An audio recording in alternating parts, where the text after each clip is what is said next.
Hi, welcome to Dwight's Show. I'm Gabby. I'm Noshi. And we are your hosts for tonight. And the discussion today will be about whether we can separate the art from the artist, and I will be taking the side that we can do so. I'll be taking the side of we cannot separate the art from the artist. So Noshi and I are both pretty involved in the arts, and we have also discussed this specific topic in our theory of knowledge class, so we feel that we are eligible to have an in-depth conversation about this, and now we'll begin. So my main point about that we can separate the art from the artist is mainly due to the fact that artists can produce work that affect an audience very personally or intimately, and this therefore takes away the fact that artist can have their own opinions. So the audience can have their own beliefs, experiences, and values, and that contributes to how they interpret a specific piece of art. So you can also look at activism art or protest art, but I feel like that is a separate category because that artist's main intention is to show what they're fighting for and show a specific issue. But I think apart from that, we can separate the art from the artist. And Noshi, what do you think? I think that although art doesn't have a defined definition, most people will assume art as a personal expression of the art or the artist's perspective of the world. So therefore, the art's relationship is directly tied into the artist. And so the creator is exactly what makes it art because it's representative of their own personal beliefs. And so in that regards, I believe because art is so personal, musicians, painters, sculptors, filmmakers, writers, and singers, and all of these other artists, they cannot be separated by their creations because how they feel and what they know directly feeds into what they make. I agree that it can be personal. So, for example, Frida Kahlo, she has her art that really represents her femininity and why she's proud of it, and it is a form of protest art or activism art because it shows what she fights for and what she feels very strongly about. But we can also look into one of the more recent topics of J.K. Rowling, which we are both very familiar with. Many people are because the Harry Potter series was something that many of us have had a really strong connection to since we were little. And so recently J.K. Rowling in 2020 made a comment on Twitter about trans people and was considered a very transphobic comment, as she mentioned that women are only defined as their menstrual cycles, wasn't it? It was something regarding how how trans women can erase other, no, I don't want to say normal, but it can remove people's histories in a way. Yeah. So my argument is that although J.K. Rowling did make these comments, we still can separate the art from the artist because one of the actors from the movie, Daniel Radcliffe, mentioned, and I quote, "If you found anything in these stories that resonate with you and helped you at any time in your life, then that is between you and the book that you read, and that is sacred. And in my opinion, nobody can touch that. It means to you what it means to you, and I hope that these comments will not taint that too much."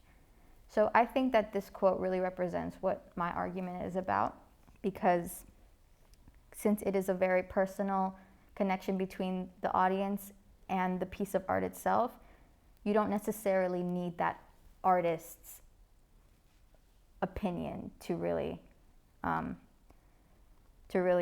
show that your love for this piece of art is valid or not. So what do you think about that? I think J.K. Rowling could be argued otherwise as well, because even though the transphobia isn't present in her books, as it's a more recent discovery of her opinions. There are other issues with her books, such as anti-Semitism, racism, racism for both Black people and Asian people, as we see in the books. And there's lots of underlying issues that we as children don't really notice because we're not really aware that these issues are present in the world or in the books themselves. And I believe that separating J.K. Rowling from Harry Potter, or pretending, oh, someone else wrote Harry Potter, essentially means erasing the recognition of these issues within the books, and further becomes more problematic within this, because then we're encouraging people to support Harry Potter, to enjoy it without associating with J.K. Rowling. However, that also means that you cannot look at the fact that J.K. Rowling's personal opinions about these issues also really fall into her books and her writing. And so it is essentially sometimes impossible to separate the art from the artist, because their personal views are so ingrained into the book, such as J.K. Rowling's own opinions in Harry Potter. I think that is true because, yes, some parts may implicitly show her opinions. Maybe they weren't really realized until recently, and now we're starting to realize what her true opinions are, and I guess interpreting her book in many different ways. But I think the overall story was there to entertain children, right? Its sole purpose was to entertain. And so I think eventually, and this is one of my other main points, eventually we can separate the art from the artist, because as time passes on, we can only focus on the stories and I guess the positive sides of it without having to relate back to J.K. Rowling. One other example that we would want to talk about would be Picasso. So Picasso is dead, and his art is still very prominent, and we do speak about it a lot, but he was a misogynistic man who in some of his art you can see it, but in others it's not really explicit. So I guess you want to talk about that for a little bit? I think that could be really, it could boil down to essentially sometimes whether you're financially supporting these artists, because in Picasso's case, just recognizing that he did hold misogynistic point of views and still admiring his art can be separated, because we're not financially supporting him or praising him in any way by saying, oh, this piece of art is good. However, in a lot of today's society, I believe it is harder to separate art from the artist, because so many artists are not financially supported by their artists from their art.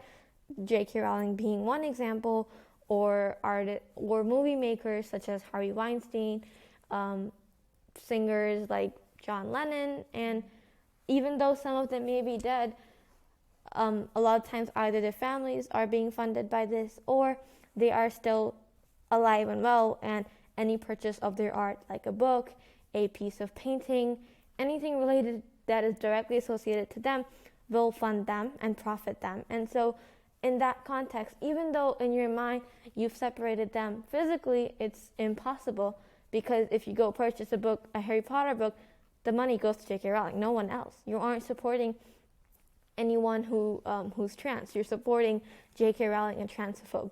And so in that case, you have to recognize the fact that even though you may not agree with J.K. Rowling's transphobic points, you may absolutely despise her.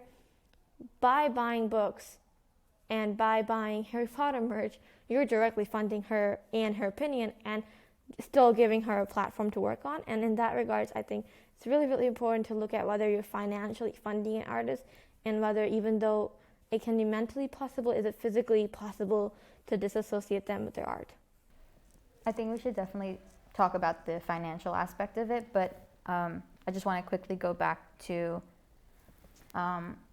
I just want to quickly go back to where I said that as time goes by, we are more inclined to be able to separate art from the artist, because this cancel culture that is now very popular, that is something that was very big when J.K. Rowling made that transphobic comment. So I think it is easier to have this cancel culture in our current day and age. But as I said, as time goes on, it becomes easier to separate the two. So I think that for those artists that are dead and that we know that have done multiple bad things, we also have to take into consideration the time period in which they lived in and what was actually considered ethical or non-ethical, or just...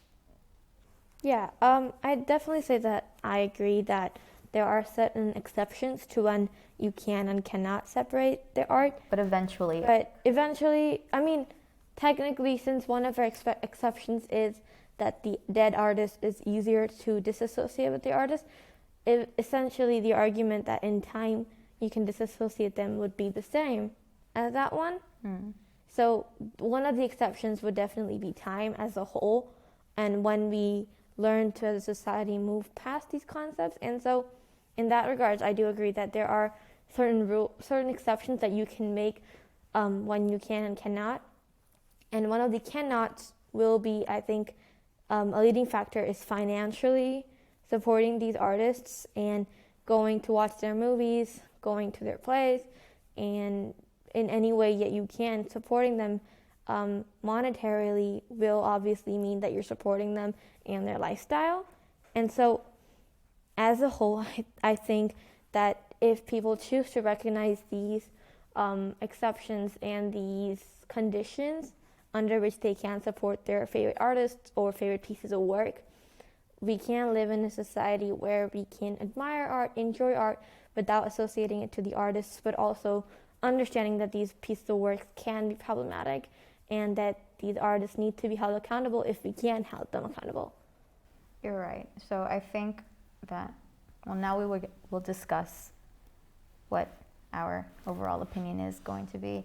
So I think that you are right in that we need to consider the financial aspect of it. And when we consider the financial aspect of it, we are then led to consider our values as a whole, because if you are going to support a specific artwork, you talk about the good, because it doesn't take away the skill of the person. No matter how bad they are as a person, you can't take away what they have worked hard for, and that is reflected most of the time in their artwork. So you can praise the artwork, but you also always have to be considerate of who they are as a person. So I think in some ways, maybe it might be a little impossible to not separate the two. It is a little easier when you're talking about older artists. Yeah, I think it just really comes down to being open-minded about your opinions and looking at a piece of artwork and knowing that this artist has done this much work. They're critically acclaimed and they're known worldwide, but they also have their own flaws. And I mean, it's not unexpected as a human being to not have flaws. However, it is important to look at whether you want to risk supporting these flaws, especially considering in today's society, so many people are funded monetarily, and you can admire Picasso's art and not support him in any way. You can't do the same with J.K. Rowling because you're funding her, essentially. Yeah. So you have to just draw the line between when you want to and when you don't want to. You have to draw the line, but essentially, we also have to consider how their actions have influenced their work, right? And so I think overall you can't really separate the two. I think we've come to that conclusion. Yeah. But we also have to consider the financial aspect, and also there's an extent that we can actually allow this thing. If the person has committed rape or murder, then I think that, and if that actually influenced their artwork, there has to be some limit to cut off to where we support their artwork or not. But overall, I think as time goes there's on, an extent to when you can separate it and when you cannot separate it. That's depend on so many external factors that you have to know yourself. yes.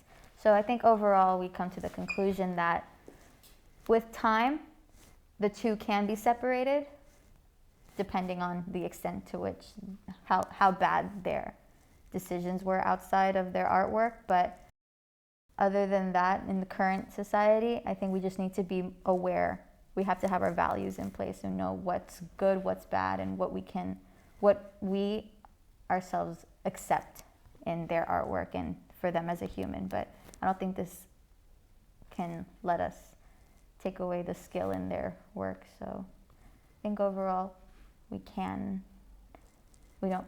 really separate the two. And I think that's it. Good discussion. Thank you.